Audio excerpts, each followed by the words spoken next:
Let's dive right into this explainer on mutual induction, a truly invisible and fascinating phenomenon in physics. Imagine two completely unconnected wire coils placed side by side. The first one is hooked up to a battery and a switch, and the second one connects only to a galvanometer to measure current. Now ask yourself, can a changing current in the first coil somehow induce a current in the second, despite having absolutely zero electrical connection? Sounds a little like magic, right? Well, the answer is a resounding yes. We call this mutual induction.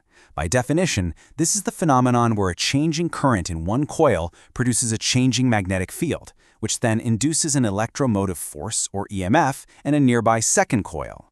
The chain reaction is simple but flawless. A changing current creates a changing magnetic field, which results in an induced EMF. Let's break down exactly how this happens step by step. First, we flip the switch on. The current in the primary coil changes, which instantly alters the magnetic field around it.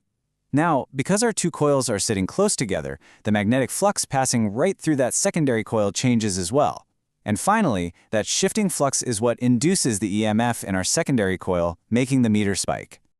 Okay, so here are the absolutely crucial takeaways you need to remember. Number 1, the two coils never actually touch. Number 2, you absolutely need a changing primary current to get that induced EMF. A steady, constant current just won't do anything. And number 3, mutual induction happens entirely because of changing magnetic flux. Let's put your understanding to the test. What is directly responsible for producing an induced EMF in the secondary coil during mutual induction? Is it A, a constant primary current? B, a changing magnetic flux through the secondary coil? C, the secondary coil's resistance? Or D, stored electric charge? I'll give you a couple of seconds to lock in your answer.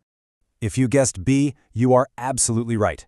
It all comes down to the changing magnetic flux passing through that secondary coil. It's pretty amazing how these invisible fields can bridge a physical gap and drive a current out of thin air, isn't it? Thanks for joining me for this explainer.